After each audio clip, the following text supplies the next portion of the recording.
Hello প্রিয় প্রিয় খামারি ভাইয়েরা, আজ নতুন ব্লগ নিয়ে এসেছি। তো আপনাদেরকে জানাই যে 1 মাস পরে আজকে ভিডিও করছি পোলট্রি মুরগির। কারণ এই যে সময়টা হচ্ছে মানে এই সময়টা বিশাল কঠিন ব্যাপার। সামনে যে লটটা গেল ওটা কিডনির সিজন ছিল। তো কিডনির পর যে এই যে দুর্গা পূজার আগে যে লটটা করতে হয়, অ্যাকচুয়ালি যে ভাদ্র মাসের শেষ আশ্বিন মাসে শুরু হবে। তো আমি এই আশ্বিন মাসের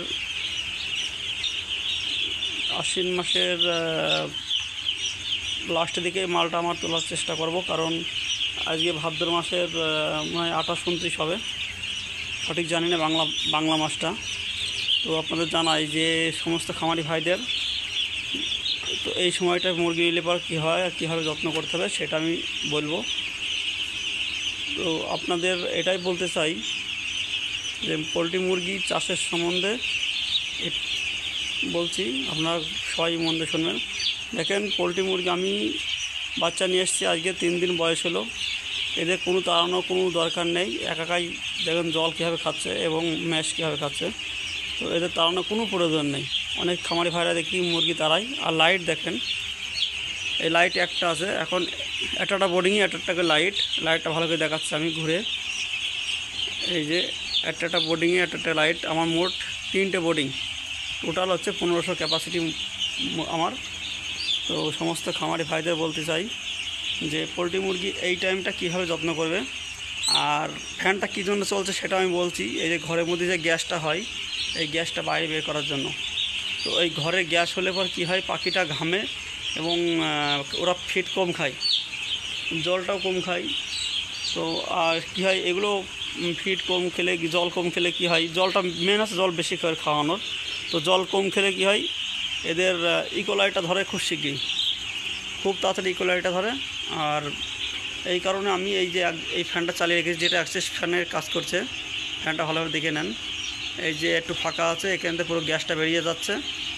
তো আপনাদের ভালো করে বোঝাচ্ছি যে ফ্যানটা সবচেয়ে, কারো যদি স্ট্যান্ড ফ্যান না থাকে তবু একটা বলবো যে ফার্মে একটা স্ট্যান্ড ফ্যান রাখা প্রয়োজন। কারণ এইভাবে চাষ করলে পর অবশ্যই সমস্ত খামারি ভাইদের পোলট্রি মুরগি ভালো হবে নিশ্চিন্তে। কোনো কারণে বাচ্চা মুরগি কোনো খারাপ হওয়ার, রেজাল্ট হওয়ার কোনো চান্স নেই। এই যে আমি পাখি একটু তাড়াচ্ছি না তাড়ানো পুরো দেখো কীভাবে ছুটে বেরিয়ে খাচ্ছে। আর সমস্ত চারিদিকে আমার পর্দা টাঙানো আছে, আর ভিতরে আমি শুধু গ্যাসটা বের করছি। তো যারা নিচে চাষ করে তাদেরও বলবো যে তাদের ফার্মেও গ্যাস হয়, যখন বোর্ডিং করা হয় না, তো ওদেরও ফার্মে গ্যাস হয়।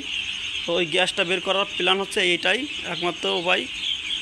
তো গ্যাসটা এইভাবে বের করলে পর কী হয়, পাখি খুব ভালো খাবার খাবে আর তাদের ইকোলাই আসবে না। আর পাখি দেখো সব এক সাইজ আছে, খাবার সব একভাবে সমানভাবে খাচ্ছে। আমি এই জন্য সমস্ত খামারি ভাইদের বলতে চাই যে আমার এই ভিডিওটা দেখে এভাবে চাষ করো, অবশ্যই মুরগির রেজাল্ট ভালো হবে আর রোগ ব্যাধি খুব কম হবে। অনেকে বলে রোগ ব্যাধি অনেক সমস্যা এসে দাঁড়িয়ে যাচ্ছে, তো কোনো সমস্যা হবে না। আমার আগামী লটটাই কী হয়েছিল যে মাছার ফার্ম ছিল, আগের লটটা আমার পাখি ওজন ছিল 2 কিলো 200 ওজন, কিন্তু 2 দিনই আমার পাখিটা ভাইরাসে মারা যায়। তো এই জন্য আমি খুব দুঃখিত। তো আপনাদের আমি জানাচ্ছি যে আমার কোনো রোগে মরিনি। এটা বাইরেতে লোক এসেছিলো, সেই লোক ফার্মে প্রবেশ করার পরে আমাদের কোম্পানিরই, তো আমি তার নাম বলতে চাই না। তো এই কারণে আমার এই কেসটা হয়েছে। আর আমি একটা কথা বলবো সমস্ত খামারি ভাইদের, বাইরের লোক, অফিসের লোক হোক আর যেই হোক, কোনো সময় ফার্মে কাউকে ঢুকতে দেবে না। তাতে কোম্পানি মুরগি দেয় দিক, না দেয় না দিক, অন্য কোম্পানি চলে যাবে। তো কোম্পানিকে আপনি একটা কথাই বলবেন যে আপনি মাল যেরকম গুনে দেবেন সেরকম মাল গুনে নেবেন। আর আপনার তো যদি বলে যে ম্যাশের ব্যাপারটা, ম্যাশটা আপনি বাইরে রাখবেন, প্রয়োজন বলে ম্যাশ ওরা দেখে নেবে, কিন্তু ফার্মে কাউকে ঢুকতে দেবেন না, এটা আমি বলতে চাই সবাইকে। কারণ ফার্মের যদি লস হয় তা কোম্পানিটা দেখতে চায় না। কারণ ওই ফার্মে যখন সব মুরগি মরে যায় তখন কোম্পানিরা হাত তুলে দেয়। তো আমি বলবো যে ফার্মাররা সব ফার্মাররা যার সেফটি শেষে থাকবেন, অবশ্যই চাষ ভালো হবে। আমি এইটুকু বলে রাখছি, নেক্সট ভিডিওই আপনাদের জানাবো, আরও নতুন নতুন ভিডিও করে আপনাদের জানাবো। তো আমি বাচ্চা মুরগি সম্বন্ধে যেটুকু ভিডিও করলাম, এই ভিডিওটুকু দেখে আপনারা করবেন, অবশ্যই ভালো রেজাল্ট পাবেন। আজকে আমার এই পোলট্রি মুরগি বয়স মাত্র, বাচ্চা মুরগি, এদের এদের বয়স মাত্র 2 দিন। দেখে নেন, যদি বিশ্বাস না হয় ভালো করে, এদের বয়স 2 দিন, কিন্তু মনে হচ্ছে যে 3 দিন কিংবা 4 দিন বয়স। এটা 4 দিন বয়স না, এটা 2 দিন বয়স। আমি যদি কেউ আসতে চায় আমার ফার্মে, অবশ্যই এসে দেখে যাবেন। আমি চাইবো সবাই এসে দেখে যাক, সবাই মুরগি চাষ করুক, এটাই আমি বলতে চাই। ঠিক আছে, আপনাদের সঙ্গে দেখা হবে নেক্সট ভিডিওয়।